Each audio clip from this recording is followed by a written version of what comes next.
Good evening and welcome to the July 6, 2021 County Commission meeting. And we have Pastor Troy Stanley in the house, sir. Well, let us pray. Our Father in heaven, we thank you so much for this day and for the many blessings you give us. Thank you for allowing us to live in such a beautiful place. We also thank you for sparing us the being in the path of this most recent storm, but we ask you to bless those counties that are in the path and let there be no loss of life and let it go by quickly.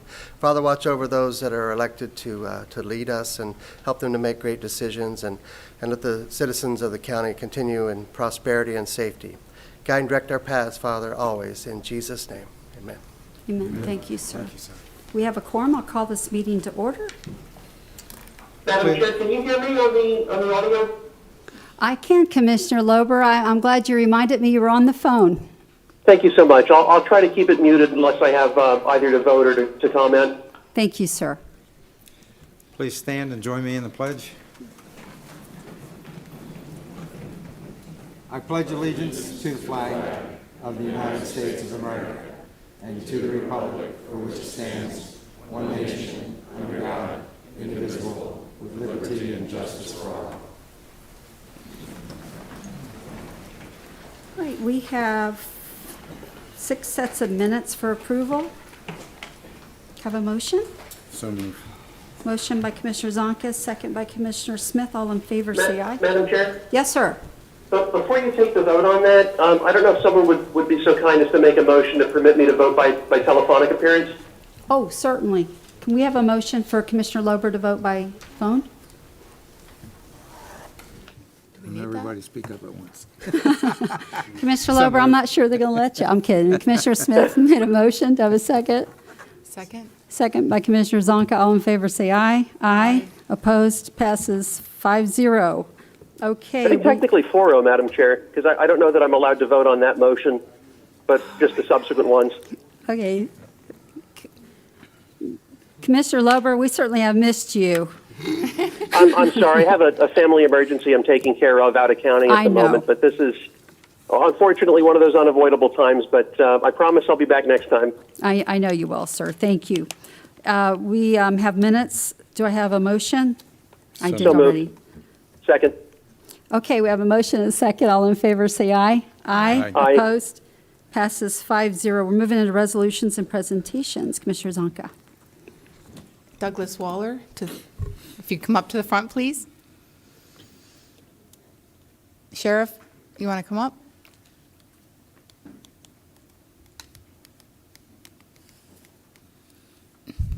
Almost don't recognize you. Sheriff, you want your team up here now? Absolutely. Okay. Come on up, folks. They don't listen to me.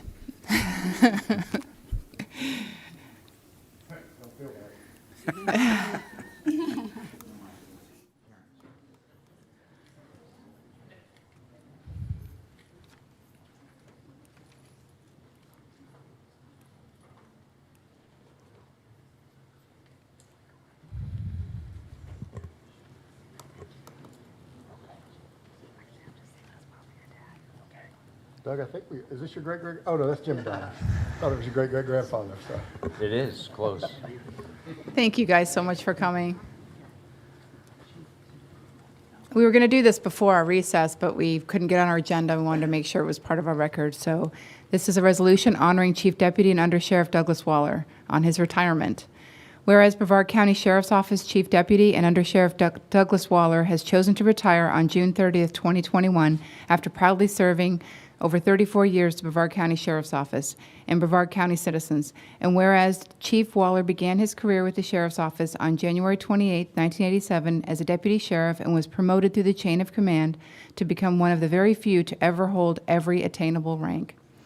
And whereas Chief Waller, a highly decorated deputy sheriff, has been recognized throughout his career for dedication and devotion to duty to include local, state, national, and international awards.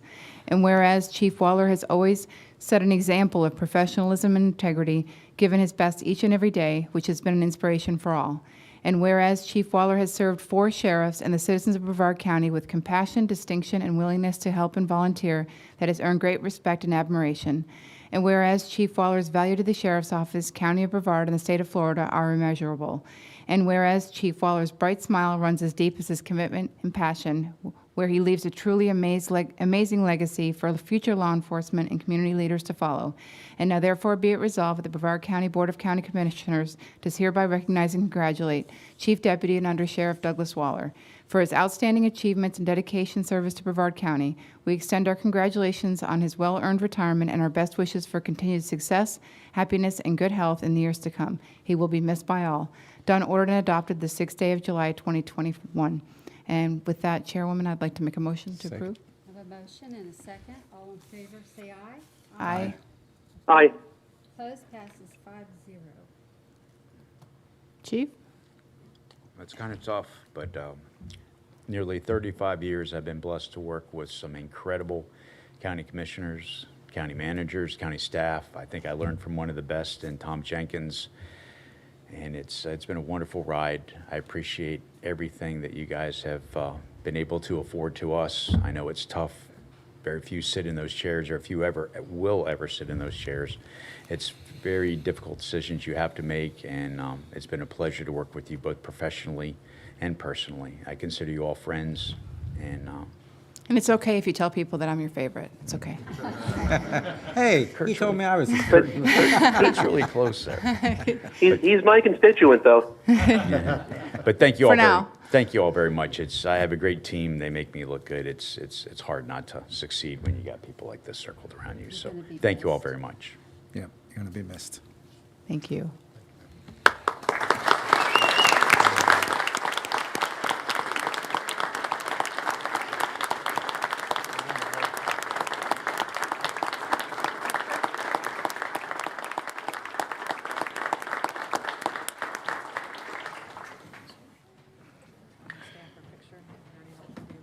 You guys probably just group up right here and let Commissioner Zonka come in the front.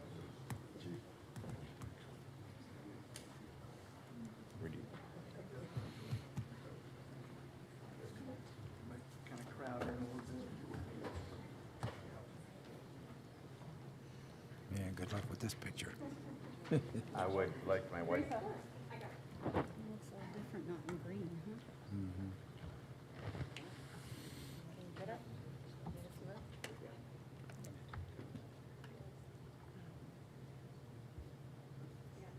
Thank you.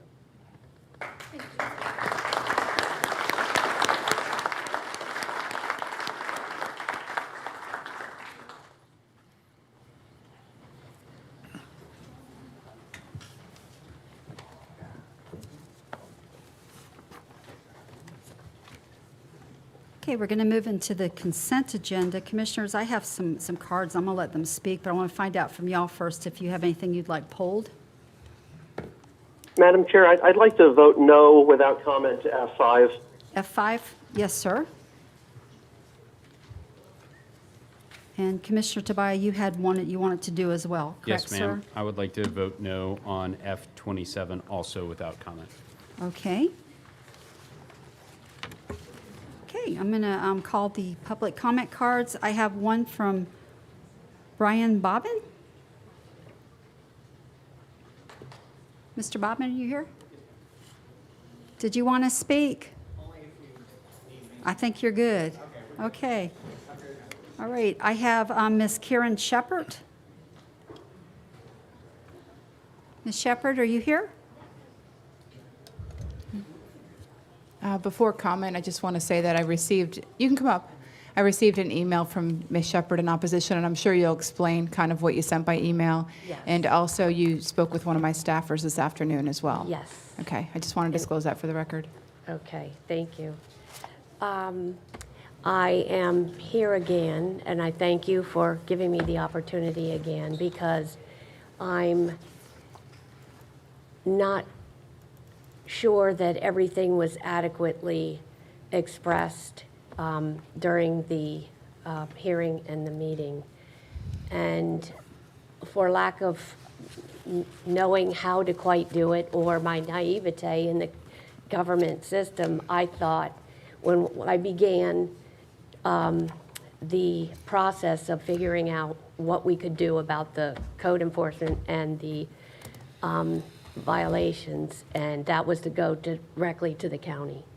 And for 8 months, it's sat there back and forth trying to figure out what was going on. And before it came to that first hearing in April, we were told that there was a motion for a zoning change, and I guess it had been being worked on, and we had no idea, we're never told. So I certainly, I guess, again, my naivete, didn't know I could go to you, Christine Zonka, because you are our commissioner in our area. I didn't know to do that. I thought the avenue I chose to express our concerns was the correct one, or the appropriate one. So I feel in that case, not everything was presented. So I think a site visit would have been helpful, and I know you don't do that. And in reading the staff comments and the, also the use of, I can't think of the paper, the correct land use of what a zoning change would be, what the parameters of that would be. I don't see in that or the staff comments a real positive for a zoning change. I guess we don't understand how that could happen in a residential area. Not so much the zoning change, but the commercial business that's going to happen there. And because the BDP that we received, again, only because I'm calling and what's happening, is very innocuous, is very basic. It doesn't include the topics that we discussed or were discussed. So my fear is what is going to happen is if they ever move, what is going to happen there? Because what's already happening is the clinics, the shows, the noise, the music that goes on with competition, if they, oh, I'm sorry, ma'am. Okay. Thank you. I think your husband's coming up next, Oh. yes? Mr., I can't do that, sir. Oh. But you're welcome to come up and spend 3 minutes. yeah, oh, what? Okay, Thank you, ma'am. he's not a public speaker. Okay, all right, I just ask that you please consider reading the staff comments and the use of the land. Thank you. Mr. Nathan Slusher?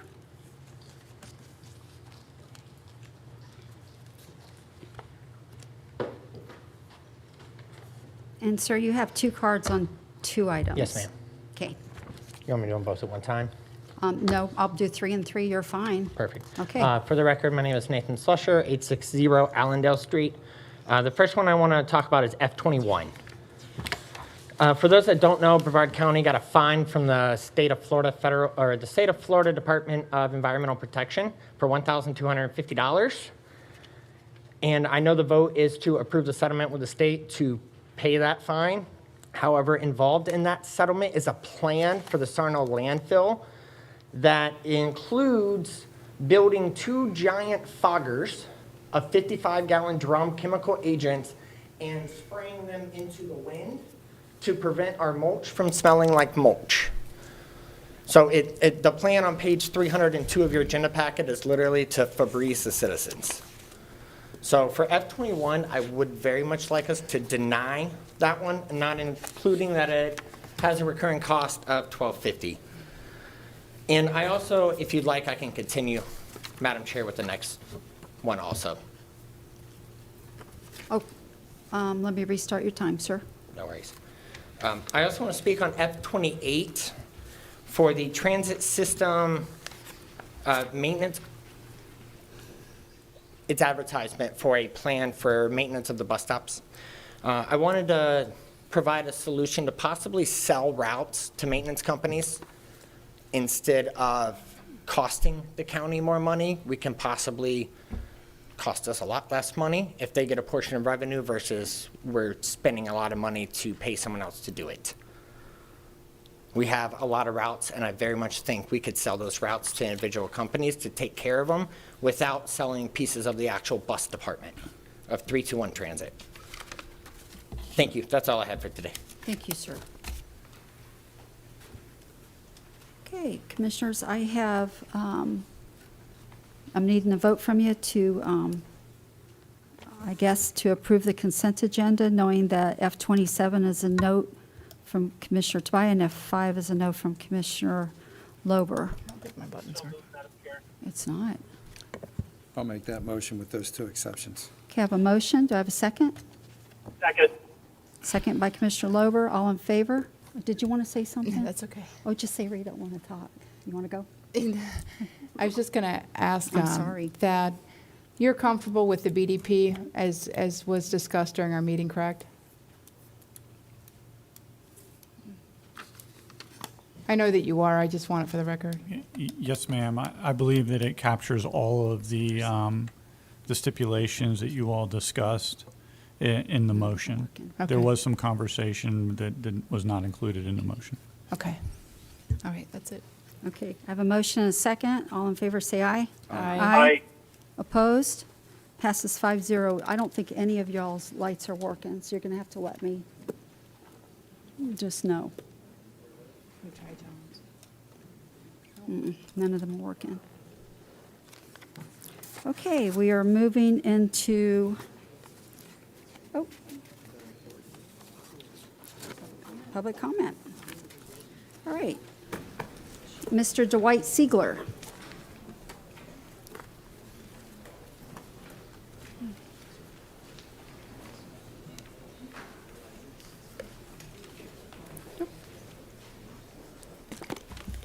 Good evening.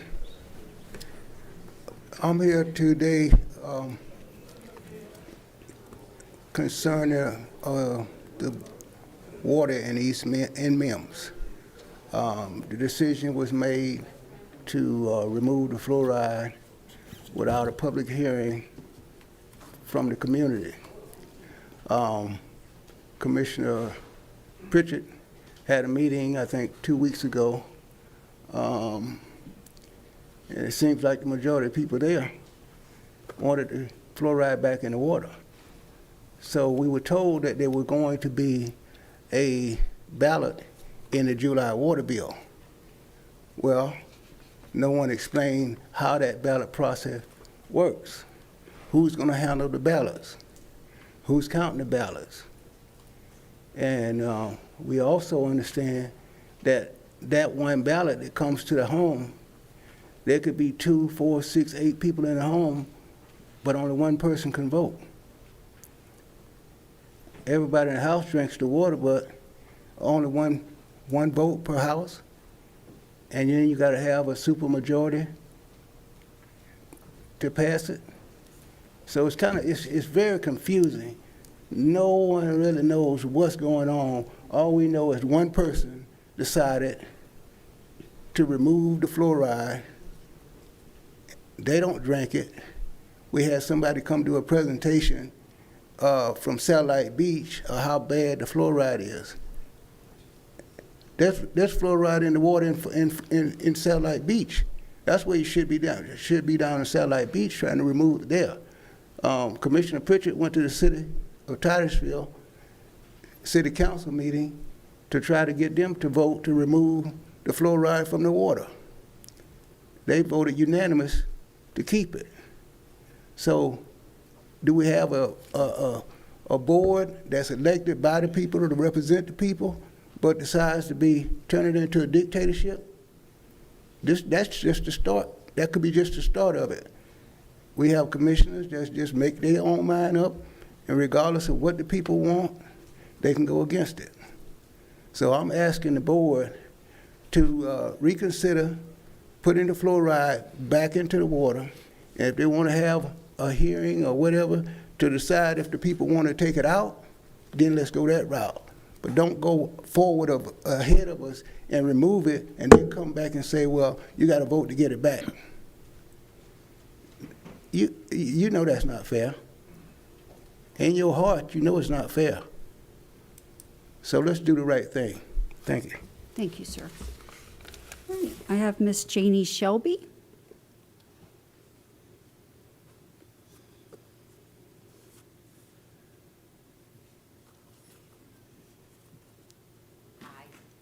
My name is Janine Shelby. I live at 108 West Bay Drive in Cocoa Beach. And I'm here as part of a group from Snug Harbor. Mr. Lober, I'm talking to you too. I can't see you. But we've been working with y'all about our fire safety rescue issues down there. And I understand that Commissioner Lober has things almost resolved. And we're really looking forward to hearing what the resolution is, and so maybe we don't have to come back next month.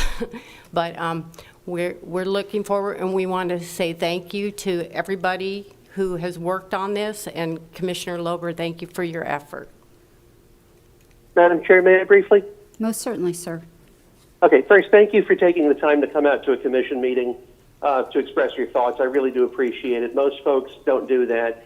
As far as what we're working on now, I'm just waiting for the go-ahead from the other party to publicize the progress that we've made thus far. I'll say that Pat Voltaire, who's one of the higher-ups in BCFR, Matt Wallace, Chief Scholmeyer, have all been very helpful in trying to get something in the works that will hopefully lower your ISO rating. To what degree, I can't tell you. I don't know that Cocoa Beach or BCFR or really anyone locally can tell you the precise impact. But the goal is to do something that will get you guys more reasonable insurance rates for the folks that currently are at ISO 10, to get them to something better than that. I will tell you that there's a fallback solution that we're also working on should the first solution not pan out for any reason. I'm hopeful that the first one will, because frankly it's a good, proper solution that I think more people will be happy with. The fallback solution is a little less elegant than that. I was hoping to have answers, by today or even by last week, but unfortunately, I'm just kind of at the mercy of this other party. There have been a couple sticking points, in particular, the two things that are, I believe, putting me on hold in terms of getting an official go-ahead to publicize exactly where we're at. There was initially a concern involving some unionized personnel for the other party, and making sure that they had the opportunity to go ahead and have a part to play with respect to negotiating the union's involvement. And then the other part that was holding things up was the specific language of a release and hold harmless, or I should say a hold harmless and indemnification agreement. There was a question as to whether the initial language that was suggested by the other party would be retrospective in nature, meaning that we would, in fact, we would be indemnifying them going back in time, rather than just from the time that they accept this agreement and pick up this additional coverage area. I'm fairly confident that the union issue either has been worked out or is essentially resolved, and that's new as of the past several days. The issue with the contract language or the agreement language, I believe it's going back and forth between the county attorney's office right now and the other entity. So I'm hoping we should have some good news, God willing, any day now. I'm hoping, maybe even this week. But as soon as I get a little bit of finality in terms of having the go-ahead and the green light to publicize exactly where we're at, I would be very much inclined and very happy to bring you and the other folks that live over in Snug Harbor up to speed with exactly what's taken place, what the back and forths have been, and where we're going from here, and really what you can expect in terms of potential idea by way of what your ISO may change toward. But again, thank you so much for taking your time to come out. I really do anticipate having something in the very near future here. Thank you, sir. Thank you, ma'am. Thank you. Thank you. Mr. Ryan Bonner?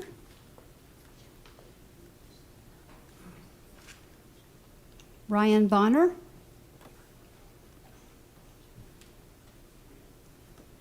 Did we lose him? That's an easy one. Okay. Mr. Matthew Meeker?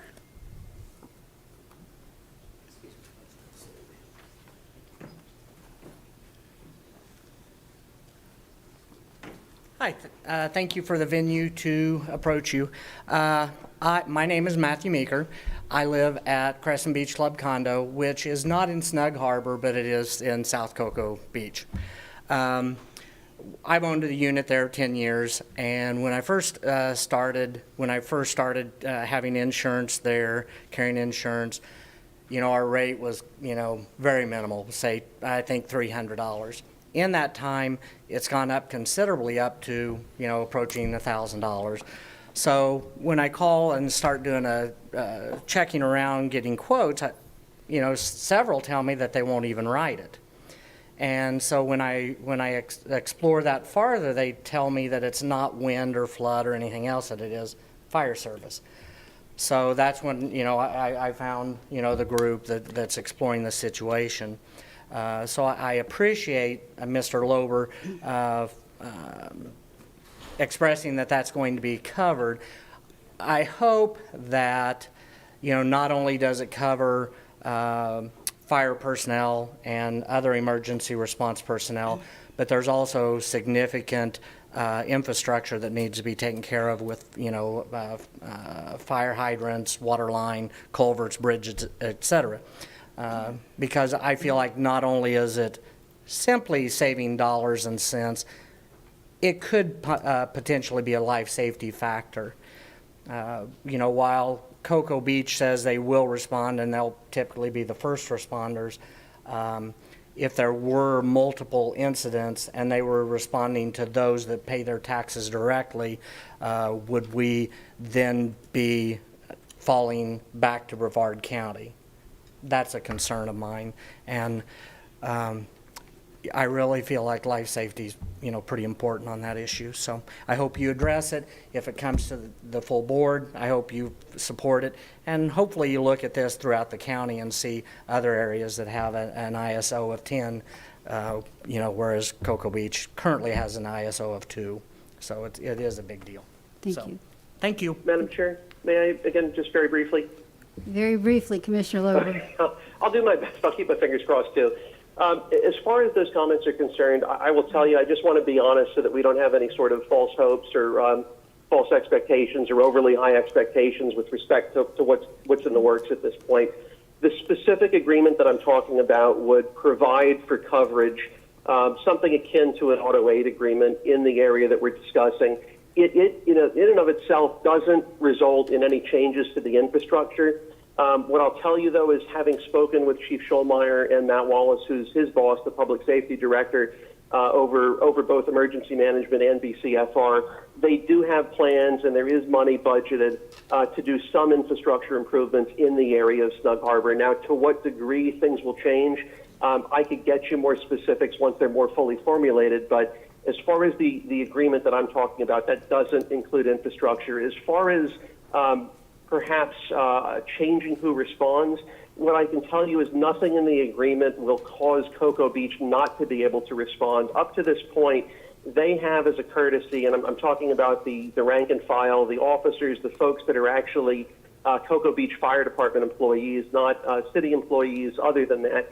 They as a courtesy have extended coverage to us, just as we as a courtesy cover some of their calls for service within Cocoa Beach, not because we're obligated to do it, but because it's the right thing to do. Now, unless Cocoa Beach decides unilaterally to stop performing that function, there's nothing in what we're proposing that will change it so that they can't show up. So, again, they've been doing it as a courtesy, but that's not to say that they couldn't stop, instantaneously today, tomorrow, next week, next month, next year, from doing that. But the agreement that we're contemplating, nothing in there precludes Cocoa Beach as a courtesy continuing to respond to us, just as I have no reason to think that we're not going to respond to them as a courtesy. I'm hoping that they'll continue to respond to us as a courtesy.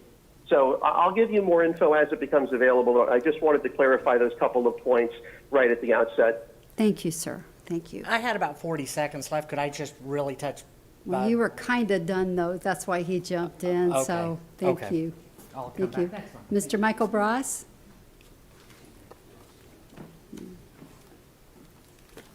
Thank you. I appreciate the opportunity to come forward before this honorable board. And on behalf of my clients, the Obloys, Eric Obloy, Amanda Obloy, and on behalf of Bambino Corporation as well, there's been ongoing litigation for many years regarding the property that's located at 165 Gator. And there's a Obloy family ranch there. There's been lots of problems involving liens, foreclosures, and various other code enforcement violations allegedly. And we're trying to resolve this now. We've submitted proposals to the attorneys for the county. I believe even Ms. Eden Bentley is familiar with the fact of this situation, the code enforcement liens, and a May 19, 2021 documentation to allow a foreclosure action. The firm of Michael Brost and Bryan have been fighting this litigation. There's ongoing tremendous amounts of litigation. I have a proposed settlement agreement that I'm asking the board members to look at. It has come to our attention that the county attorneys have approached the board members, but there's been no resolution, there's been no action on it. This is my attempt to spur some sort of action upon either a settlement or telling us to go pound sand, and we'll just finish in the potential trials that are going to be upcoming in the county courts and the circuit courts. We're trying to avoid that now by entering into a settlement agreement whereby the defendants in this case wish to give the county $100,000 and 20 acres of land of 40 acres that my client owns. And in exchange, we're asking that you vacate any and all liens, code enforcements, and any and all other situations that the county and the defendants have been put into a situation. We're asking that all of that be resolved. I have copies of the proposed settlement agreement that I'd like to give to the board members. If you haven't received it, may I approach Board Member Pritchett? Thank you. Thank you, sir, and I'll pass them down. They're not finished, but they're something that the board members can look at. I know there's not going to be a resolution today, so we do appreciate the opportunity to come forward. The defendants in this case have an awful lot of defenses that we can litigate and use, but I wanted to let you know that even if all of the liens were accurate, and even if all of the liens are owed by my client, the property was appraised according to the county attorneys at about $490,000. The most that you can get is 35%, which is about $172,000. That was in the complaint that the county filed against my client. He's willing to give $100,000. The $100,000 instead of $172,000 is the most you can get. Even if all the liens are prosecuted on behalf of the county, the most you can get is 35% of the assessed value of the amount of about $490,000. So we're giving a reasonable, fair offer to settle this matter, 20 acres and $100,000. We're asking that you look at the proposal and meet and let us know where we stand so that we can hopefully arbitrate this without spending time in litigation and money and expense. Thank you. Commissioner Tabaya? Oh, hold on, Commissioner Lober. I'm going to let Commissioner Tabaya jump in, then you're next, sir. Thank you, Madam Chair. Mr. Ross, is this any different, this settlement agreement, than what you've handed the county attorney previously? When you say previously, within the last few weeks, it's the same or similar to that, yes. Okay. But if you're talking about years ago, it is much different than proposals that were being made years so ago. you have handed this to the county attorney? Yes, sir. So my question is as an attorney, you're now asking for, one person's not lay because they have a law degree, but you're asking for people to make a decision without direction of our attorney? Is that what you're asking here? No, sir. No. What I brought up, so can you explain to me why you're presenting this to us when you've already presented it to our attorney? because the fear is that possibly the attorneys are so busy after the COVID situations and what's ongoing that they did not. Rest assured, I'll put it, our county attorney does a damn good job. They do. And is in communication with all of us. And I would appreciate, you're more than welcome up here, but it's going to fall on deaf ears. This is a legal matter and definitely needs to go through, in my opinion, the county attorney and not come Well, in fact, to the board. one of the county So attorneys suggested that I do this. I'm telling you from now on, No I problem. greatly appreciate, and I highly doubt that our attorney over there would ever suggest anything of the sort. Commissioner Lober? Yeah, Madam Chair, just a couple of things. Based on what Mr. Bross said, I believe this is substantially similar, if not identical, to the item that we brought up at the very last meeting before the break, in which both Eden Bentley and I believe you, Madam Chair, all recommended against pursuing this. I don't know what was ambiguous with that with respect to the amount of the lien and discussion with respect to it. I would encourage anyone who has any degree of empathy, compassion, or sympathy for the Obloys to speak to any of their adjoining property owners to the west, to the south, anywhere over there, especially the folks to the west along Gator Drive. I've been out there myself on multiple occasions. I've spoken with the folks. I've had some of the folks in my office crying over what's taken place there. The bottom line is that every penny in liens, every penny in fines has been absolutely earned to the fullest extent of what that word means. And if Mr. Obloy is looking to resolve this, I'll make it very easy. There's been one very, very simple, very easy way to resolve this that's been available from the outset. Pay what you owe. Pay what you owe. Very simple. We'll leave you alone. You can go about doing what you need to do, but you pay what you owe. You don't torture people from your property. Get yourself in a position where you owe the county hundreds of thousands of dollars for being a miscreant, and then come and say, well, we're going to make you a reasonable settlement offer. No, you don't do it in the first place. And if you do that, if you conduct yourself so poorly that you find yourself in that situation due to your poor choices, you pay what you owe to resolve it. It's that simple. So I'll tell you, I know that there's been some vacillation, at least on a potential buyer's side, on a real estate transaction involving that property as to exactly where the county commission is. I can tell you, I've listened to Ms. Bentley independently. I share her opinion.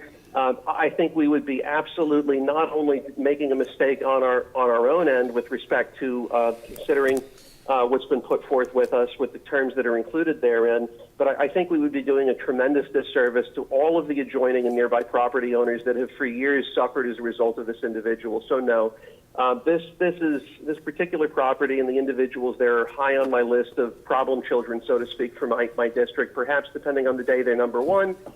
Absolutely, categorically, Mr. Bross, I wouldn't normally use the language, but since you invited me to do so, I would say this is one where you can advise your client to go pound sand. I have respect for you. I have respect for your practice. But again, with respect to this particular client of yours, my advice would be pound sand. Thank you, sir. Thank you, sir. Thank you. Have a good day. You too. Dr. Angela McKnight?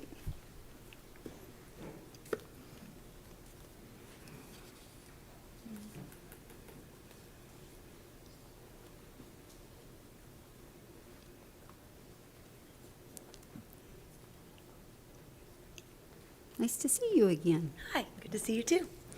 Good evening, Commissioners. My name is Dr. Angela McKnight, 344 South Lakeside Drive in Satellite Beach, Florida. I am the current president of the Brevard County Dental Society. I am also a Brevard County native and a practicing orthodontist here in Brevard. I have 3 offices, Merritt Island, Viera, and Suntree. I stand before you representing the 163 dentists from Recalcitrant County who are part of the Brevard County Dental Society, and we support community water fluoridation. Our society put together a tremendous panel on the 21st of June at our MIMS community conversation that included medical, dental, public health, and water experts and other professionals who explained the science, research, efficacy, and safety of community water fluoridation. All explain that community water fluoridation is 100% safe. You have the daunting task of being charged with protecting the health of the entire county.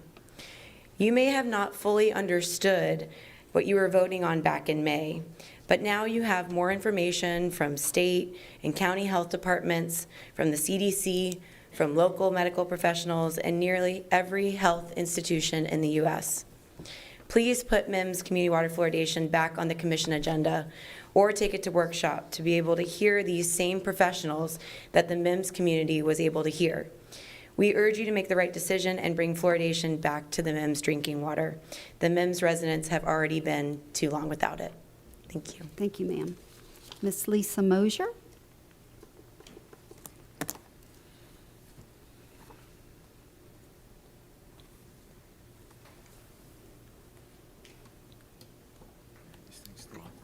No, did you want to say something? Okay. Yes, ma'am. Hi, my name's Lisa Mosier. I live at 3847 Loggerhane Lane in Mins, Florida. I'm here today to discuss how you as the county commissioners had opened up a can of worms without being mindful of what Commissioner Pritchard was asking about looking into the removal of fluoride in MIMS at the end of the meeting on May 4th. Because of your flippant attitude towards the North End, Commissioner Pritchard then took it to mean that she had the right to remove fluoride from the water without resident input, without any notice. I wonder how all of you would have acted if she asked about cocoa water, since that covers different districts and more people. What would have been your thoughts on that request? Many people still don't know that the fluoride was taken out of their water. Many because they either don't read the newspaper, or they're not on social media, or they haven't gotten their ballot yet, or their July water bill. In June, we got our water bill, and it just stated that there was going to be a meeting. There was nothing that stated it was already removed. Many years ago, the residents of Mims were given the opportunity to vote whether they wanted to add fluoride up in their water to the recommended amount, and overwhelmingly 70% said yes. In fact, if you look at the statistics, over 73% of the water in the U.S. has fluoride in it. And if you look at the state of Florida, a large area up in the Panhandle does not have fluoride in it. And if you look at the study of third graders with the highest concentration of cavities, it's in the same area. Again, not sure why the Mims residents are being forced to vote to have our fluoride put back in the water.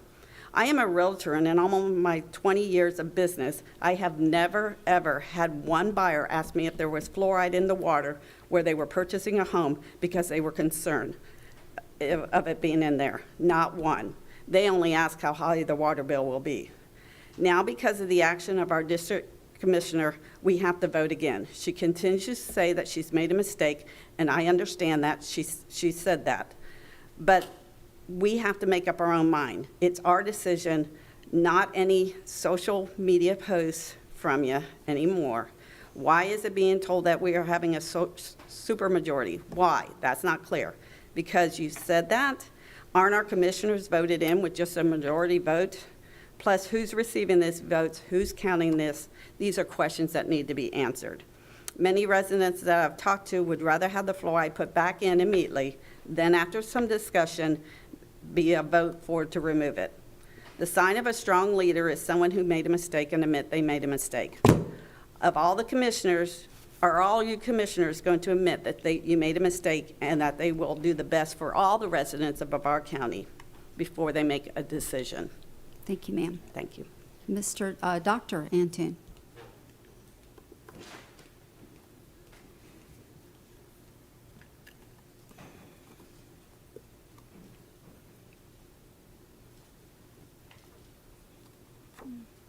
Nice to see you again, sir. Thank you. Nice to see you. My name is Jim Antone. I'm a dentist periodontist in Rockledge, and I did practice in Titusville some years ago. I was one of the leaders that brought fluoride to Mims. I spoke at Brevard Community College in Titusville before 2 commissioners at a workshop kind of event, and it was decided thereafter at a regular commission meeting to vote, and it was voted overwhelmingly into the water in Mims. I also am a leader in organized dentistry with respect to missions of mercy and advocacy for dental care for those underserved and who can't afford it or who can't get to the dentist for various reasons. We did a workshop, a mission in Orlando 2 years ago. We served 2,000 people. I wish that, and we do them in Brevard County too, the Space Coast Health Alliance sponsors them, Brevard Community College hosts them, and I wish that all of you would come attend one of those events. Dr. Stahl mentioned at the men's meeting that the 32754 area code had seen a significant drop in decay after fluoridation occurred. So please bear that in mind. That is consistent with every study that's ever been done.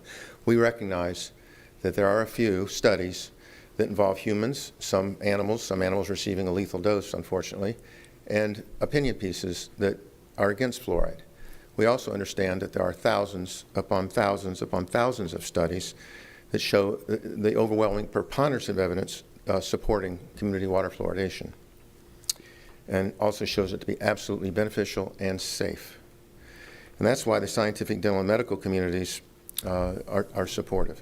In 2021, this year, the CDC sent a letter to Titusville saying that community water fluoridation was absolutely beneficial and safe and supporting it. They don't make those decisions lightly.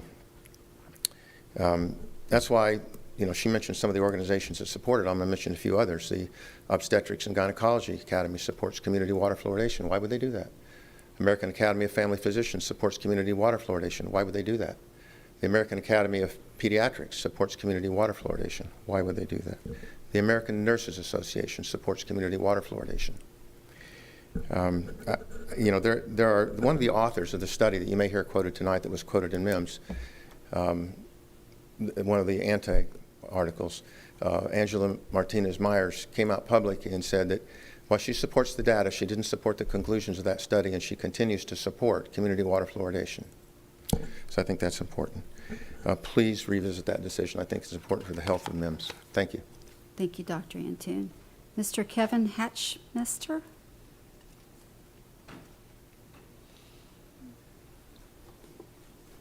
Sorry, sure, I should have said doctor. That's okay. Hi, I'm Kevin Hockmeister. I live at 1025 Highway 1A in Satellite Beach. I am the dental director at the Brevard Health Alliance. And before that, I was the dental director at the Brevard County Health Department. I've worked in public health for 15 years. We serve underserved, uninsured patients on Medicaid. And I'm here to tell you, I've done this for 15 years. There is a huge population of underserved patients in Brevard County. And the worst place, the most underserved place, is MIMS.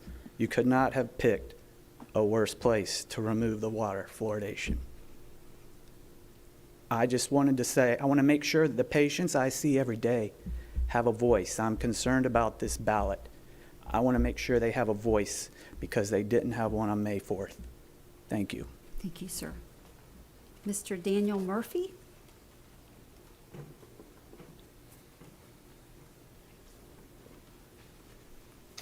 Good evening all. Daniel Murphy, 1442 Bayshore Drive in South Cocoa Beach. I come here tonight to address to you all a public safety concern. Though the problem resides in District 2, I believe we need all of your help to resolve the problem. For over 30 years, I personally have had to live with inadequate fire protection in the unincorporated area of South Cocoa Beach. You recently requested to increase fire protection taxes. Even though I do not get adequate fire protection, the county fire station 62 is 7 miles, 12 minutes away, resulting in an ISO rating of 10. Not good and not acceptable for the taxes that we're paying. I and neighbors have increased homeowners insurance, and some have had policies canceled due to this poor ISO rating. What we need is a mutual auto aid agreement with the City of Cocoa Beach and the county fire agencies. The City of Cocoa Beach graciously proposed an arrangement for 40% of the fire taxes, everything that we pay on that slip that we get in November. They would provide adequate fire service, an auto aid agreement, resulting in 60% that you still get to keep. Now, Mr. Lober is quite knowledgeable of this arrangement, but for some reason will not accept it. And again, this is an auto aid agreement. I've researched this for several years now, and Cocoa Beach will respond, but it takes a phone call. So when I call 911, it goes to Satellite Beach. Someone there has to make the decision, do we want help or not, or are we going to do this on our own? An auto aid agreement will go to Cocoa Beach, both firehouses will show up. Again, that is 7 miles, 12 minutes away. I would also point out that this is a county problem. This is not a problem with the City of Cocoa Beach. They generously offer to help the county residents. The county needs now to take the next step and please accept their offer. Lives and property are at stake. All right, each day this gets kicked down the road, someone's life may be at stake, and I thank you, Board. Thank you, sir. Commissioner Lober? Okay, I'll try to be concise and not repeat anything I've said with the other two individuals that came from the same area. But, you know, there were a couple things that I took note of during the gentleman's comments. First, he referred, I believe, once graciously and another time using another similar adjective to Cocoa Beach's offer. I will tell you that with respect to that, it's not for some unknown reason I've not been supportive of it. I'll be very explicit, as I have been with those folks who've reached out to my office and asked me about this. The bottom line is that we have the vast majority of cities within Brevard County sharing auto aid agreements or comparable agreements with Brevard County for fire rescue. There is a reason, there's a very specific reason that Snug Harbor is the one and only area that I'm aware of, certainly in my district, that has had this particular problem with an ISO rating of 10, the lowest of possible ratings, for longer than I've been alive. In fact, longer than probably everyone or the substantial majority of folks have been alive in the commission chambers. The reason is simple. They are looking for a city benefit without paying the city taxes. That is the position that's been relayed to me unofficially from some of the folks in Cocoa Beach, that they have offered to annex the area to apply the city millages across the board in Snug Harbor, and the folks in Snug Harbor don't want to pay the city millage in exchange for city services. It's still, from my understanding, available. I think Cocoa Beach would still be willing to annex the area. That's the short of that. Now, for some reason, I'll explain what the for some reason is. If you do the math and you look at what it is that Cocoa Beach is proposing to charge us per call, and I'm talking about an average number of calls that's been almost identical year after year for something like half a decade, it would amount to about $10,000 or more. I believe it was over $10,000 per call, not per fire, but per call that they'd have to respond to. So if its smoke detector is tied in to cause a response automatically, that's, if you do the math, it's $10,000 or more each time they respond to a fire. If we did that, and this is the reason that not just me, but staff won't put it on as an agenda item because it's objectively unreasonable. What they are asking for from Brevard County is so much more than what any other municipality has ever gotten in an auto aid agreement. It would cause, in all likelihood, and staff has expressed this concern very directly to me, all of the municipalities with whom we already have auto aid agreements to come back to the trough as soon as those agreements expire, figuring, okay, we found a new cash cow. So there's a concern that the precedential aspect of paying what amounts to an extortion fee to one city would cause ripples throughout all of the municipalities that we deal with on auto aid agreements. What I can tell you as well is the city of Cocoa Beach, and you can ask Frank Abate, I'm not sure if he's back yet, but I encourage you individually as commissioners to reach out to him either during this meeting or after the fact to ask him about the reasonableness or lack thereof of Cocoa Beach's offer. I think he understands, has been here for decades, and he's on record as having said that I have offered Cocoa Beach more than any other commissioner of which he's aware or of whom he's aware in his roughly 3 decades or so in Brevard County. To suggest that I've been unreasonable with them is ridiculous. I've driven out to Cocoa Beach and had meetings with their mayor, with their city manager. I've had them come to my office on this specific issue. And at first, the roadblock, according to them, was, it would drop our ISO rating from a 2.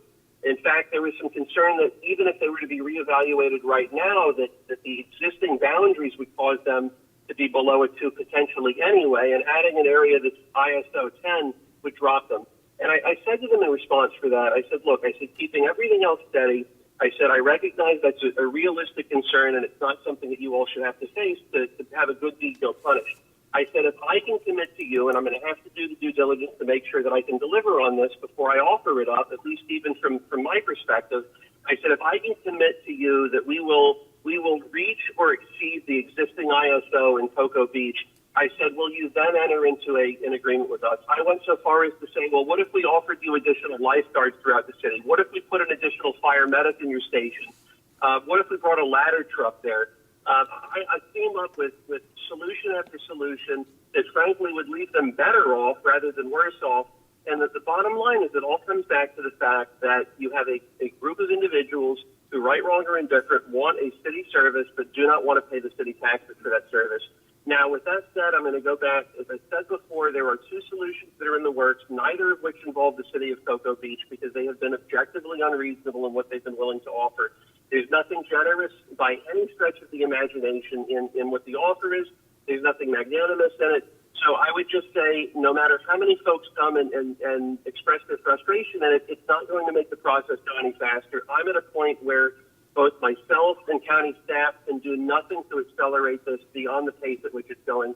As I said earlier, I'm hoping to have an answer sometime very soon, perhaps even as soon as this week. As soon as I know, I'll publicize it. But I can tell you that the chance that it's going to be something with Cocoa Beach is slim to none. And the last thing I'll say on that matter is, even if I were convinced that if we paid what amounts to an extortion fee from Cocoa Beach, I don't think I could get 2 other commissioners to support it. I'll tell you, if one of the 4 of you asked me to support something like that in your districts, I would say absolutely not. I don't want any of the other cities with whom we share auto aid agreements to come back and essentially ruin us in the expectation, the reasonable expectation that if we're willing to do it for one, then we should be willing to do it for all. So, again, I'm hoping to have good news in a few days, but I can't do anything with the city of Cocoa Beach given the position they've made very, very clear. Thank you, Commissioner. Thank you, sir. No, I'm sorry. Time's up. Thank you. I have I'm reading this as Z. Adenell. Oh, wonderful. Was I close? All right. Hi, sir. I go by Z, and I'm a Brevard County resident. I live at 4468 Heaton Park Trail, Vieira Rockledge area. I'm here to discuss painting contractor or contractor licensing. I'm sorry I couldn't be here when you guys did your discussions, and I was laid up with a surgery. You had no meeting, so here I am. I'm kind of confused, and a lot of other people are. We've been down this road several times through the years with licensing, and I've been able to pack this room out of courtesy. I came here alone, and I have the same list in my pocket that you guys sent it at 4:45 to everybody who lost their license that day. And I chose not to. So my question is, whose idea was this and why? Who brought it up and why it was brought up? Sir, it's your opportunity for public comment, and most likely someone will get back to you later, but this is your chance to speak to us right now. Okay, so about speaking, here's what happened. On May 17, if I had contracted to paint one of your houses and you gave me 50% deposit and I didn't show up, you could get me arrested. Today you can't. And you did that all the public residents of Brevard County, all the people that you are sworn to protect. You took that away from them. So what's your recourse? What are you going to do to protect them? I'm gonna, if he's finished, I'll let you jump in. Are you done, sir? I'm not done, but I want you to answer my question. We're not gonna do back and forth. You're welcome to give But us if you questions. do back and forth, you should have sent that email ahead of time so people will be here and talk to you about it. But continuing forward, you do need to make some corrective actions. I think your decisions was done in haste, with lack of due diligence. Mr. Smith was sitting in this same chair, none of you were here, in 2016, May 3rd, and you all need to watch that video. Sheriff's Department, many contractors came out there, played with you. Sheriff's Department sent people out there from their special crime unit, said, if you do this, you take away our ability to prosecute anybody who frauds people. And then he stopped. He corrected himself, everybody corrected themselves, and everybody was protected. And then, 6 years later, it got done.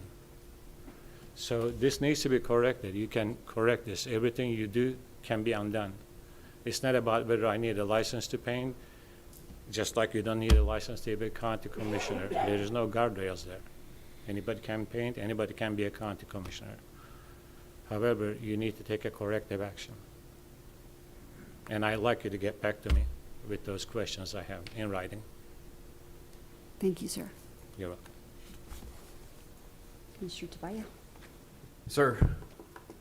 Oh, you want to Yeah. talk to him? I'm sorry. Yeah, I just, you're more than welcome here. I'm the individual that brought that forward. It's ridiculous. Thank you for responding. It's ridiculous that we would need a license to paint something that a 6 or an 8-year-old has no problem doing. But if you are going to get a little bit more into this, you'll find out that the state legislature Two mistakes. said, pardon? 2 mistakes. Well, either way, the state legislature also thought that this was just as ridiculous as we did. So we did away with that prior to the state taking that action. Now, I think that's 18 months down the road. So I understand that, the license is something that protects you and allows you to charge more for a certain action, but it's my turn now, thank you. But your legal advice is a little bit off. If you and I sign a contract and then you don't fulfill that contract, there are certain steps that I still can take, whether you're a licensed contractor or not. I'm aware of that. I'm not an attorney, but there are Yes, sir, stipulations attorney. when it comes to a contract. I appreciate your time. You're more than welcome up here, but as a board, I don't feel comfortable protecting Public? specifically your right to paint. It's not about my right. At a Don't make this about me. at an artificially high rate because you hold a license to paint. So I appreciate your opinion. However, this board, I think, Okay, I'm going to thought respond and leave. quite differently One on that one. more I just wanted to respond answer your later. question, sir. You said who brought it forward. I brought it You forward not engaged me, once so but twice. I get a rebuttal. My rebuttal is, this Yeah, is sir, not about me painting. This if you is would- about you doing what you did to public. Sir, if you would just call Commissioner Tobias' office maybe I tomorrow. got no use for him. Okay, sir. Thank you. Miss Corrine Serrato?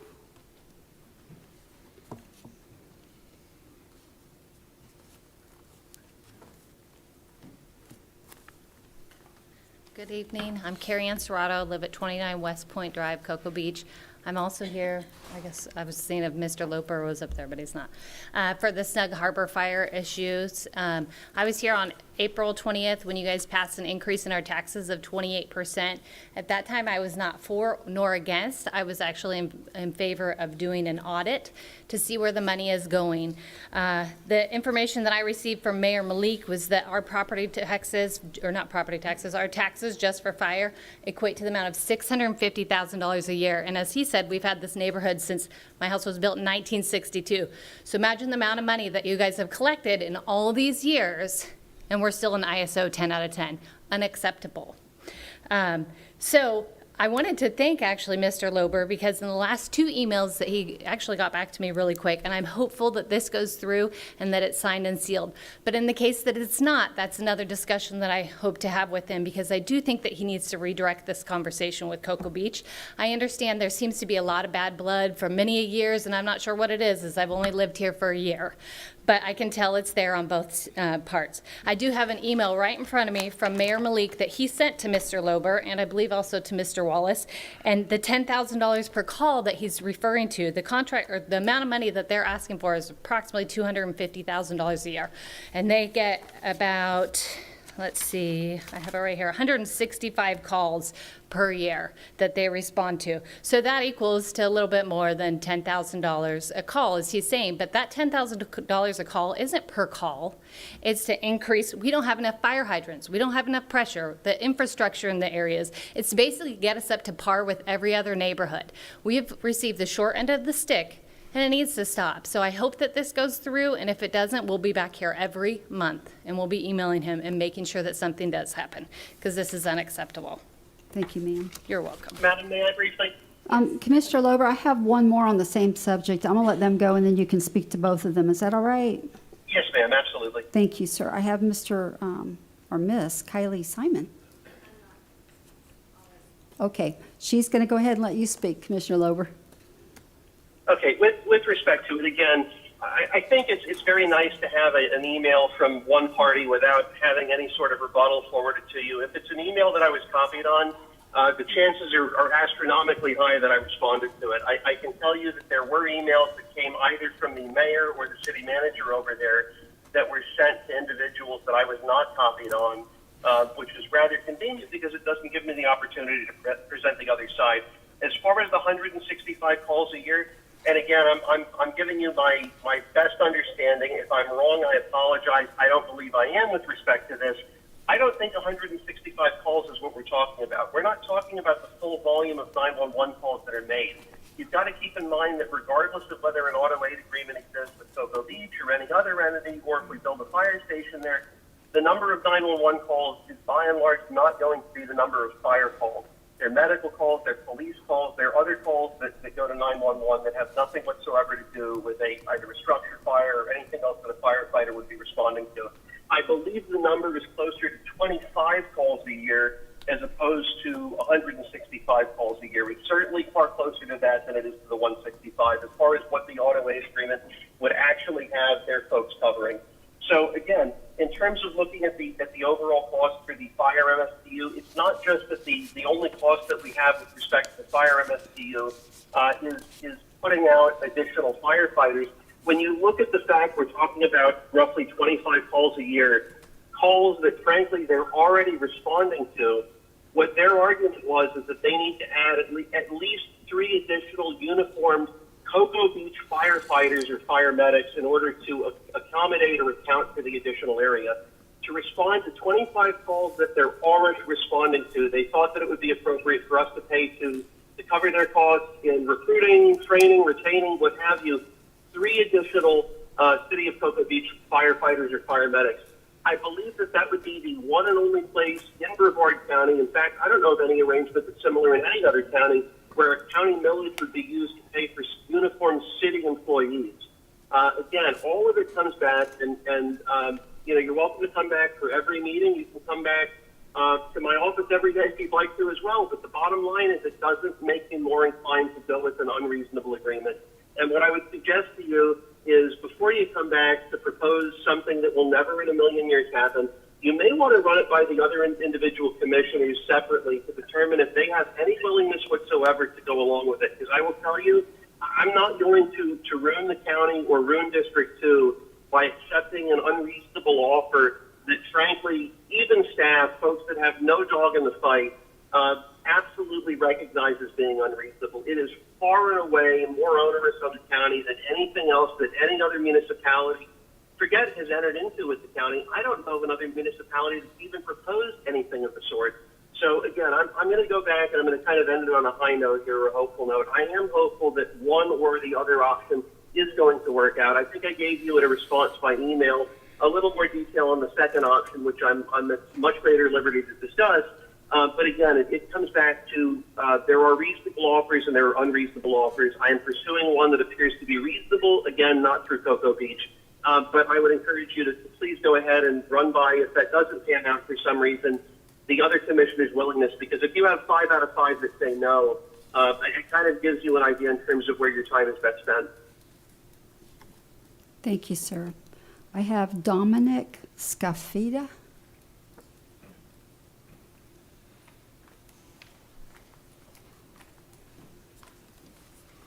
Thank you. Unfortunately, I'm here to talk about Cocoa Beach Fire. Yeah, I know. I should have got you under the wire there. I want to thank Commissioner Lober for everything he's been doing to try to help us in Snug Harbor. And I think we need to keep a couple things in mind with his proposed solutions. And that is, what will our ISO rating ultimately be? And we've already spoken. I've been working on this since August of 2019. My insurance was dropped. In September 2019, I was here addressing this with the board, and Commissioner Lober met with me in November 19. And we've been waiting patiently for almost 2 years now. And it sounds like he may be close to getting something, but we have to keep a couple things in mind. One is, he thinks that the costs are unreasonable from Cocoa Beach. And, from our perspective, they look extremely reasonable because we're paying $650,000 in taxes, and Cocoa Beach is asking for $250,000. So it seems very reasonable. The second thing is, and I'm hoping again that his solution is going to work out, but we also have to look at the cost of that solution versus what we're paying today versus what Cocoa Beach has offered. And we have to also look at the ISO rating that we'll end up with all the different options that we have on the table. So, if things go well, and I hope they do, everything will work out good, the price will be lower, the ISO rating will be lower, and everybody will be happy. But I don't think we can just arbitrarily take all our options off the table. And I actually met on February 9th with Cocoa Beach and the mayor and the city manager and Matt Wallace was there. And they said 3 or 4 times unequivocally that they have no interest in annexing our area. And it was also stated in the letter that one of my colleagues here received from the mayor. So that's just not really true. I mean, they're not interested in annexing us. And again, from our perspective, the cost seems reasonable, and I don't think we should be taking anything off the table until we have a better result in hand. And again, thank you, Commissioner Lober, for everything you're doing, and we all have our fingers crossed. Thank you, sir. Thank you, sir. I hope that all of this will be moot at the end of the day. I think if we could move forward with either of the 2 options that we spoke about, I believe, last week, I think you all will be in a far better spot. So, again, just keep your fingers crossed. I'm doing the same. I have good indications, but I just don't want to overpromise and underdeliver on something that I'm not absolutely certain about. Thank you, sir. Okay, thank you. Dr. Patel?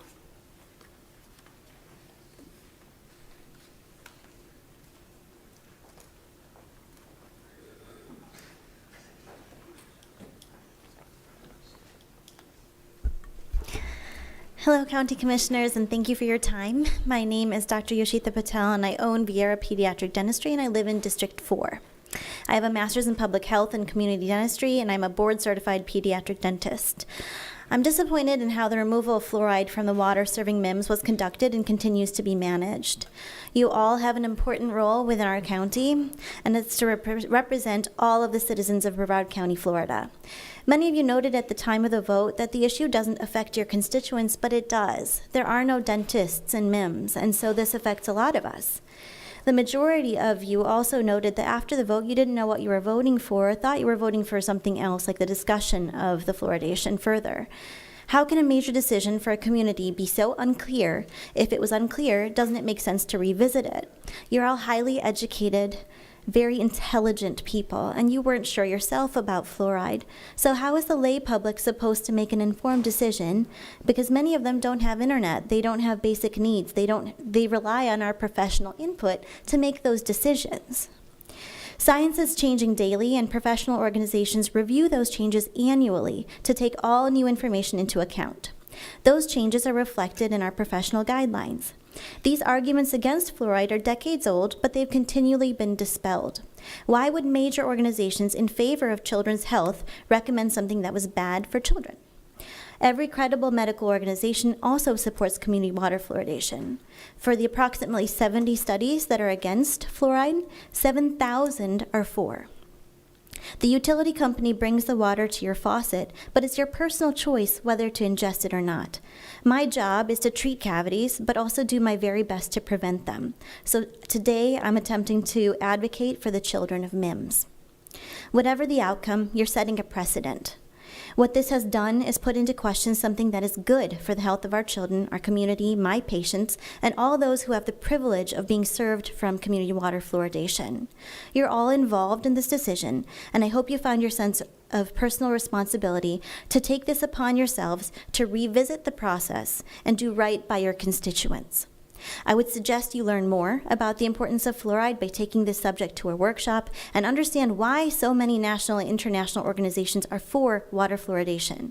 0.001% of dental professionals are against fluoride.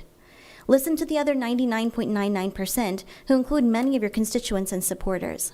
We serve the underserved and treat the teeth of those who do not have the privilege of care. And now they don't have the privilege the rest of us have in our county for community water fluoridation. I hope you revisit this, and I appreciate your time. Thank you, ma'am. Ms. Sandra Sullivan?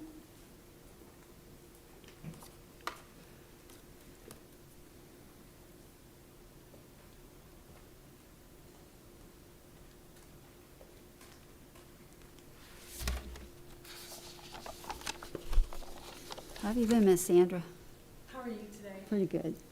You had a happy 4th? Yes, ma'am.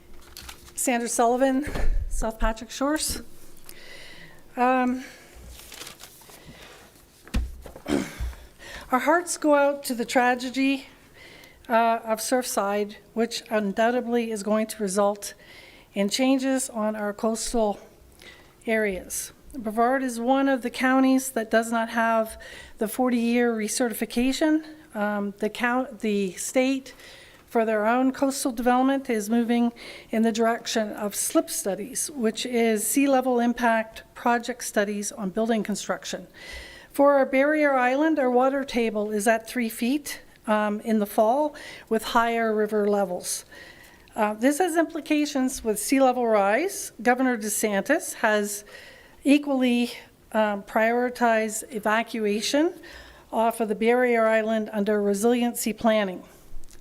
I wanted to also talk about Hightower and how it relates to this. It was documented as being the second highest nesting beach in North America. After speaking with a marine biologist, the Hightower nesting is down 36% since under Satellite Beach management.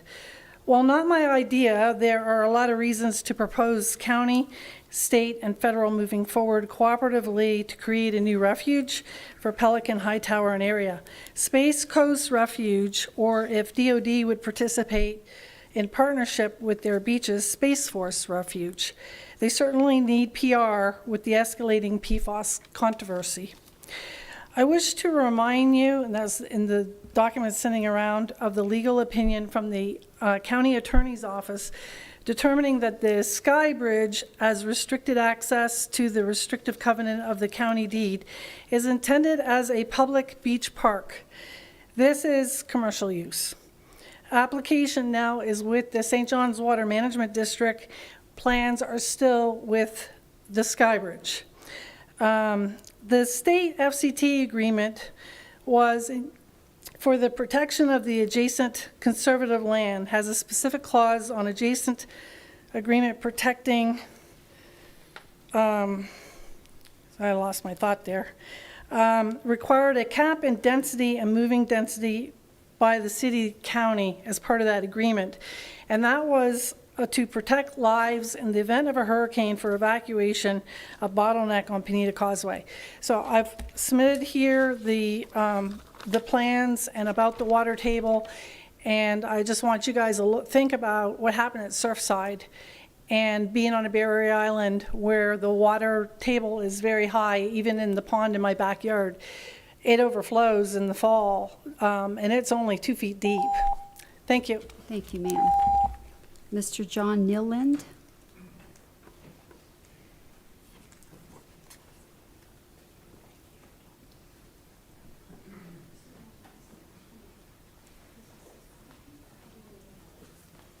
Hello, sir. Good evening. My name's John Nyland. I live at 121 Orchid Place, and I'd like to thank the commissioners for serving our community. You do a great job. I'm here to talk about fluoride and what exactly is fluoride and why is there such a big controversy. One of the reasons that there is controversy is that we don't talk honestly about fluoride. So let's talk honestly. Contrary to popular belief, fluoride is not an essential nutrient, nor is it a vitamin. Contrary to popular belief, you do not get cavities because you have a fluoride deficiency in your body. Let me say that another way. No disease, not even tooth decay, is caused by a fluoride deficiency. The fluoride that we put into our public water systems is a chemical. It is a medication and it is a drug. It's a chemical, it's a medication, and it is a drug. The FDA recognizes that fluoride is, its official designation is a new unapproved drug when it is used to prevent a disease. The truth is, we are not adding fluoride to our public water systems to treat the water. We are adding fluoride to medicate people. We are using our public water systems as a delivery vehicle for a drug. If that weren't crazy enough, think about this. Every year we dump tons and tons of this drug into our public water systems, but less than 1% goes to the intended use. 99% of the fluoride that we put in our water, we don't drink it. Our dogs drink it, our cats drink it, we wash our clothes and dishes with it, we water our lawn, and eventually all of it goes back into our waterways. Now that's crazy. Fluoride is the only chemical added to our water supply for the purpose of medical treatment. Let me repeat that point. Fluoride is the only chemical added to our water supply for the purpose of medical treatment. In this country, we believe in and practice informed consent. Doctors have a sworn duty to inform their patients of both positive and negative aspects of any medication that they're prescribing. It is the patient who decides if they want to use a drug. No matter how well intended, our elected officials nor our next door neighbor do not have the right to force other residents to ingest a medication. Tooth decay is neither contagious nor life-threatening. And to continue this practice is just absolutely, it's just, I can't understand it. So talk honestly. Thank you. Thank you, sir. Put the beeper on that time. Okay, we are done with public comments, and we are moving into public hearings. Item H1. Good evening. Good evening, Commissioners. H1 is a public utility and drainage easement for 83 Mohican Way, Sunnyland Beach. This is in Melbourne Beach, Julio Henriquez, District 3. We're requesting to vacate 5-foot wide public utility and drainage easement to allow for an existing pool enclosure to be replaced. Commissioner Tobias? No concerns. Motion to approve, Madam Chair. Second. Have a motion by Commissioner Tobias, second by Commissioner Lober. All in favor say aye. Aye. Opposed? Passes 5-0. Item H2. Item H2, this one is tied to consent agenda item F12, which was a resolution and quitclaim deed. And this is in accordance with an ILA, which was dated on July 24th, 2012, which was with the town of Grant-Valcaria. This is a general purpose easement to which we are requesting a vacate. As I mentioned a moment ago, the previous resolution and quitclaim deed was previously approved, and that was in accordance with the ILA. This is simply doing the vacate just to ensure that we notified appropriately and meeting the terms of the ILA. Commissioner Tobias? Madam Chair, likewise, no issues. Motion to approve. Okay, motion- Second. Motion by Commissioner Tobias, second by Commissioner Lober. All in favor say aye. Aye. Opposed? Passes 5-0. Item H3. Good evening, Commissioners. Seats low. Good evening. This is the first public hearing for our annual action plan. It's a requirement by HUD that we complete this. You've seen this in previous years. It's a report on our previous outcomes for the prior year, as well as a plan for the coming year. Move to approve, Lober. Thank you, sir. I have no cards on this, so we're wonderful. Item H4. Item H4, this is a public hearing for the intersection signalization of the construction contract for North Wickham Road at Deer Lakes Drive, and it is in District 4. It was previously delayed until this particular meeting. I understand that either Mr. Knox or someone from his firm will be requesting that it be deferred again. Mr. Mellon? Mr. Lober, yeah. Thank you. I'm not Mr. Knox. Okay. Not here to talk about fire departments or water either. So as was stated, we're requesting a continuance until a future meeting. We're still attempting to negotiate some prices.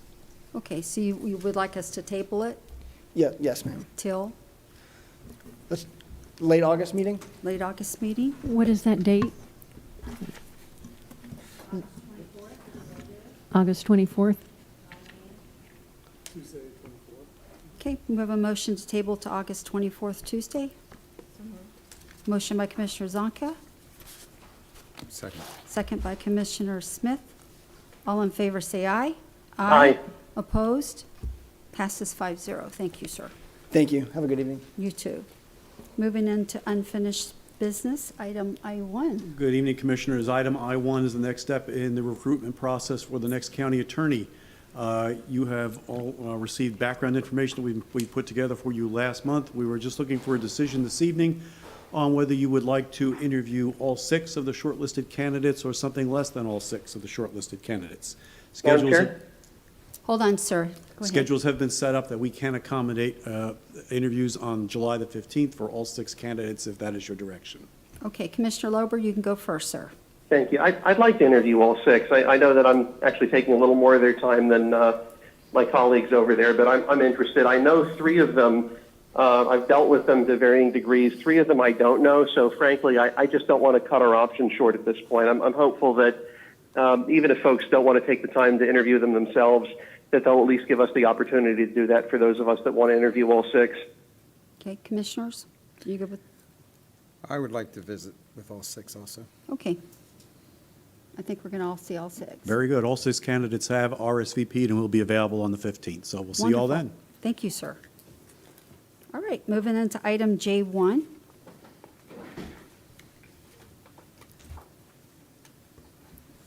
Commissioner, this item is for the Complex Cafe. They were looking to get a further forbearance of the rent that they were paying during the course of the pandemic.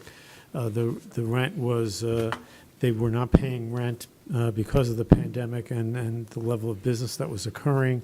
There was an assignment back in February. It was as part of that agreement when that occurred that they would start paying rent effective on July 1st. The new owner has asked for a 6-month extension of that period of time, and we told them that we would bring back for the board's consideration, moving it from $1,200 to $600 if the board was interested in doing that for that 6-month period. They did not apply for it, nor did they get any of the business disruption CARES money. So that's just, wanted to provide that for the board's information. Commissioners, what's your pleasure? Oh, Commissioner Tobias. Thank you, Madam Chair. Madam Chair, Hold on, Commissioner Tobias got the floor, sir. Hold on. I think Mr. Powers is the owner. Is he available? I have some questions. Is he here? No. Makes it tough. Yeah, it does to make a decision in this. I have a whole bunch of concerns dealing with this. It's my understanding Mr. Powers has paid 0 rent to date, and I wanted to find out a little bit more. Do you want to table it, Commissioner Tobias? No, I think Okay. I would have no problem it being brought back, but I think he should pay the contractual rate of the rent until such time where he decides to come before the board. So I would make that motion, when everyone gets the opportunity. Okay. Commissioner Lober?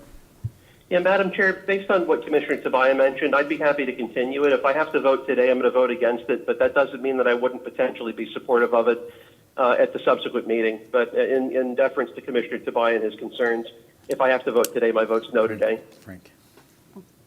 Commissioner, I did want to clarify that Complex Cafe did pay the rent for the month of July. I did check with the facility staff, so they did pay the $1,200 since the board had not taken action yet. When did he purchase the business? How long ago was that? It was in the February, March timeframe Of 20? of 21. 21. February 21? So I'm kind of on the fence on this. But I feel bad for the guy as a businessman. He's invested money, he's purchased this business, and he's really not had an opportunity to make any money off of it or even get his money back. That's one. But the other side of the coin is when you buy a business or buy anything, you go in with your eyes open. And I think we cut him a nice break and that's what he asked for. We gave him 6 months worth of free rent. So then the question comes to us, do we want to give him a break and make it half? Do we want to stick to the full amount, or do we give him a break and don't give him anything? So that's kind of the question before us at this point.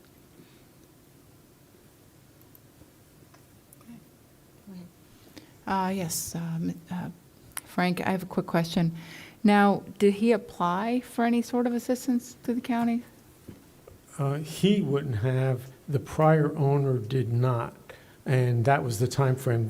Obviously, the current owner, that wasn't within the time frame that he could have applied. Okay. The prior owner did not apply for the small business grant. He was told about it, but he did not apply. And see, and I think, quite honestly, they provide a good service to our employees who don't have to leave work to grab a quick bite if they're swamped with work. And I know that's kind of probably who uses them more than the public. However, I'm okay revisit. I'm a little surprised that they're not here. I mean, I don't know if they were assuming we were just going to approve it. And I really don't take issue with it. I would just, ask the board if we did. I mean, I'm not comfortable approving it without the guy here to discuss it or to answer Commissioner Tobias' questions, and I had a couple myself. But, I would say the next meeting he should probably be here. I do know that facility staff did tell him last week, I believe, that this was going to be occurring and would be coming on July 6th. I do believe that he was out of town for the July 4th weekend and was not back in town yet. Motion to continue to the next meeting? I figured he probably had a valid reason, because why wouldn't you come for something like that? Again, I don't have a problem helping the guy out. I think we've demonstrated as a county and as a community that, and as a board, that we want to help people out. I would just caution that we not continue, say, past the end of the year, if when this does come back, but we can discuss that when we continue it to the next meeting. I agree. Madam Chair, motion to continue to next meeting? Okay. Second. Second. All in favor, say aye. Aye. Aye. Passes 5-0. Okay, we're moving into board reports. County manager, No report. county attorney. Last Friday, I provided you all with the latest Obloy settlement offer. I believe that it is the same offer that he handed out today. I saw some differences in font, but that was about it. I haven't received any indication that there is any interest in the offer on the part of board members. Accordingly, I will take no action unless other direction is provided by the board. Thank you, ma'am. I don't think you have any other direction, ma'am. Okay, Commissioner Lober? I just want to thank you all for your patience. I've not had to appear telephonically before. I understand it's a little less than ideal, but also a special personal thanks to Commissioner Pritchett. I appreciate your kind words earlier today regarding the situation that's causing my absence. Thank you, sir, and I'm still praying for the little fella. I appreciate that. Thank you. Okay, I'm sorry, Commissioner Tabaya. Oh, cool. Thank you, Madam Chair. And I've got a couple things. Just to be clear on both of these things, I'm asking for no action tonight. I just wanted to give an opportunity for the board to Thank you. Address this stuff over the coming weeks, because I plan to put it on the agendas coming up. The first one's the American Rescue Plan Act. I issued a memo a couple months ago about the sectioning off of the funds. Obviously, some things have changed since then. We skimmed $8.6 million off the top to lower the fire fee. And certainly, this board has made an indication that a good chunk of this money, and I agree, should go to utilities. So instead of sectioning off the full 56 or 58, now we have 50. So I have two options here, and these are just options, starting places. If we were to dedicate 35 million, that would leave approximately 3 million. I know commissioners have mentioned they have some ideas where this money could be best spent, or 40 million, leaving each commissioner's discretion, meeting certain guidelines set out by the American Rescue Plan. So those are just a couple options as we move forward to get the discussion going. And second of all, an issue that we had previously brought up, and I try not to, I lose many times, I try not to bring the same stuff back. I think I've done a decent job when it comes to certain issues, but PACE is something that was brought to the board, and I had dealt with at the state. There were a whole bunch of issues statewide. We allowed that to take place. And unfortunately, I have spoken with our tax collector, Ms. Cullen. I have the email, the correspondence between her and I, so you can see the numerous issues that have been brought up because of the PACE program. Of course, as you guys know, PACE program is an Obama-era funding mechanism that is tied to a person's property. And again, you'll see the numerous folks statewide, but now county will be losing their house, unfortunately, because of this program. The state has taken action to expand this program. So unfortunately, this problem has not only gotten worse since 2017, where there was one account, to today, where there are more than 600. Now the scope has been expanded. While it sounds good,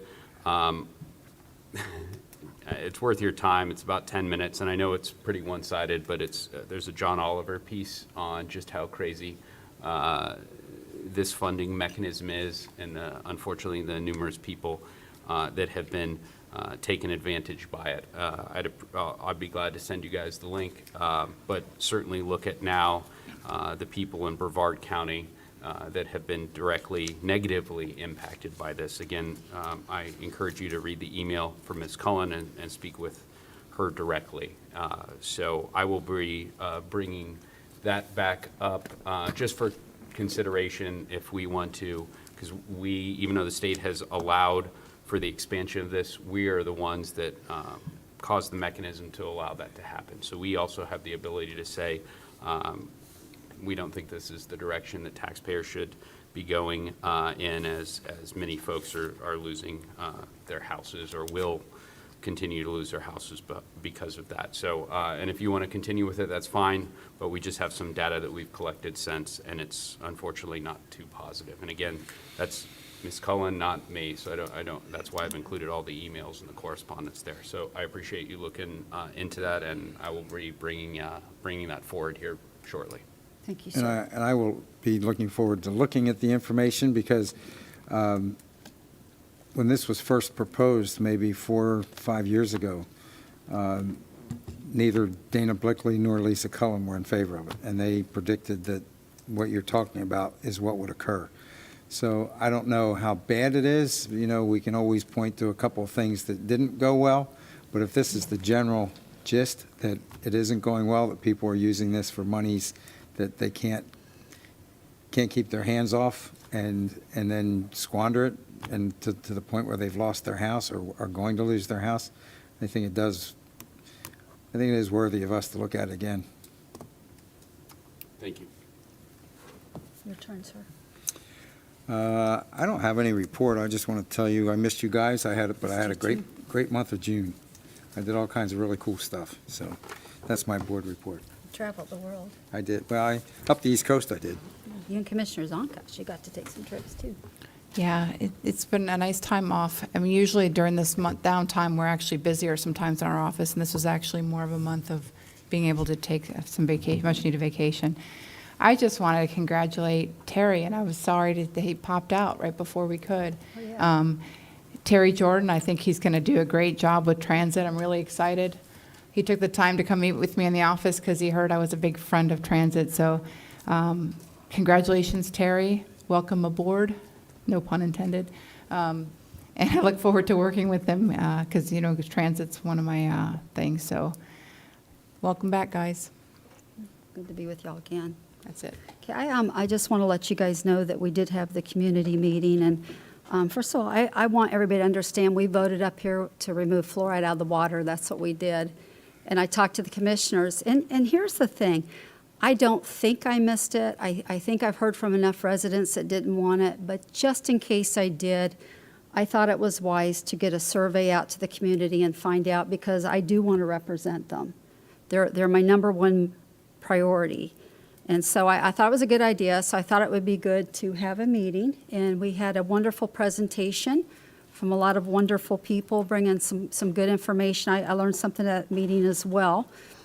The survey is for me, and I sent this out because I want to see if I'm missing the community, and I'm actually a little surprised I'm already getting accused of messing with the survey results. Of course not.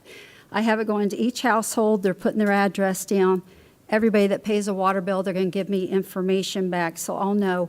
Supermajority, that's because that's the way he did it the first time. He had a 70%, he said, results come back in. I think the numbers were a little off on that, because when I saw them, it was actually 49.5%, but, not a big deal with that. I think it's a good thing to do, and if we have an overwhelming result of people wanting him back in, I'll come and talk to you guys about it. So far, I'm watching the responses on Facebook, and they're pretty strong about not wanting it. But again, you can't tell on Facebook. You can't tell at these meetings. The MIMS meeting, I had 250 to 300 people show up. I only had 20 MIMS residents there, guys. So it's really hard to figure this out, but we'll see. They'll end up sending their cards back to me. The MIMS people don't have any trouble getting a hold of me and talking to me. So we'll see. So I probably should have done the survey first, but we're doing it now. But I have a feeling that that's where it's going to land. I do have a couple of concerns. Well, first of all, I'm pretty, me, myself, I'm convinced that it causes a lot of other physical problems from reading data. I believe it is very good for teeth, but that's me personally. So my one vote would be no, but it's up to everybody else to vote how they feel as well, and I respect that. But when people come up and doctors come up and say there's a 100% chance this will not hurt you, I mean, science can always change, and I think there should always be, at least say there's a margin, everything comes with a risk. And that always concerns me when I start hearing that, because it puts my antenna up. And because I know everything in this life can cause problems, if anything, if too much. I also have problems if fluoride's safe or not, doing a mass medication on the community. You know, if this was, I had fluoridized salt, we wouldn't even have this discussion. But you don't get a choice when they put it in your water. You have to take that water. I mean, water and air, you don't have a choice. You have to have that for life. And even if you've got systems, you try to avoid it, you still got to make coffee with it or something. So the fact that we take away choice from anybody, if we were voting on this as a commission, I would never vote yes to put fluoride in water because I'm taking away their rights. I would never vote yes on mandatory COVID vaccines. I think there's a mass problem with vitamin D deficiencies. I'm not going to vote to put vitamin D in the water either. I just don't think that's the right avenue to put the fluoride in. I want to bring up one more thing, and this is a little bit sensitive, but someone told me they got a letter from Dr. Stahl sending to all the dentists and businesses saying I was going to a Titusville City Council meeting on a certain date, told them to show up and come fight it. She never called me, never asked me. It was never my plans. I'm really bothered that someone here that's assigned from the governor took it upon themselves to do that. Really bothers me, probably more than the cruise. So I just wanted to mention that as one hot thing that bothered me through this whole thing. And on that, it's good to be back with you guys too, and that's all I got. Thank you. I'll call this meeting adjourned. The opinions expressed by any member of the public during any period of public comment do not necessarily reflect the views or opinions of the Board of County Commissioners of Brevard County, Florida, Space Coast Government Television, or the program sponsor, and are solely those of the presenter. The Board of County Commissioners of Brevard County, Florida, Space Coast Government Television, and the program sponsor hereby expressly disclaim any and all responsibility or liability for any defamatory or slanderous statements expressed by any member of the public during any such period.